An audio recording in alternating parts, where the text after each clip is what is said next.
It happens. One day you realize that you're spending your whole life just barely getting by. You manage to make ends meet somehow and look okay from the outside.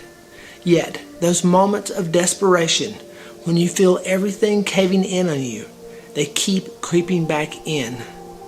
You feel like something is not right, but you hide it beautifully. You just know there has got to be some other way to live, some better way to look at the world, some way to touch life more fully. You stumble upon those rich, beautiful moments now and then, and life takes on a richness and clarity that makes all the bad times and humdrum fade away. Yet, those moments fade too, like smoke in the wind.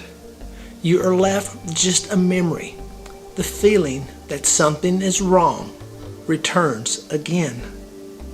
So, what is wrong? Are you a freak? No, you are just human, and you suffer from the same predicament that affects every other human being. Chronic tension, lack of understanding, feelings being blocked up, and emotional deadness. These are the ways of the modern world. None of us are entirely free from it. We build entire cultures around hiding from it, pretending it is not there, and distracting ourselves from it with goals, projects, and status. But it never goes away. It is a constant undercurrent in every thought and every perception. A little wordless voice at the back of the head saying, "Not good enough yet. Must have more. Got to make it better. Got to be better." In short, it becomes a monster. Sounds pretty bleak, doesn't it? Well, luckily it's not. It only sounds bleak when you view it from the level of ordinary mental perspective. There is a completely different way to look at the universe. It is a level of functioning where the mind does not try to freeze time, where we do not grasp onto our experience as it flows by, where we do not try to block things out. It is a level of experience beyond good and bad, beyond pleasure and pain. It is a lovely way to perceive the world, and it is a learnable skill. It's not easy, but it is learnable. We can't ever get everything we want. It's impossible. Luckily, there is another option.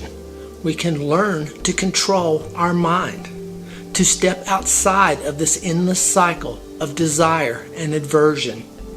It means that we continue to live a very normal-looking life, but we live from a whole new viewpoint. We do the things that a person must do, but we are free from the obsessive, compulsive driveness of our own desires. You want something, but you don't need to chase after it. You fear something, but you don't need to stand there quaking in your own shoes. This sort of mental culture is very difficult, but trying to control everything is impossible. Now, what would you rather take on, the difficult or the impossible? We can begin by seeing who you are and how you are, without illusion, judgment, or resistance of any kind. You've got to see your own place in society, and you're functioning as a social being. You've got to see your duties and obligations to your fellow human beings, and above all, your responsibility to yourself as an individual living with other individuals. It sounds complex, but it often occurs in just a single instant. Coming to know and understand oneself and place in the world is the highest education we can value. The greater your understanding, the more flexible and tolerant you can be. The greater your understanding, the more compassionate you can be. You become like a perfect parent or an ideal teacher. You are ready to forgive and forget. You feel love towards others because you understand them. And you understand others because you have understood yourself.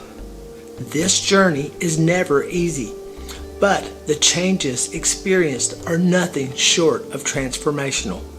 So begin the education today. Start the journey of understanding and watch as life takes on a texture you only dreamed of in the past. As always, peace and love, Jim.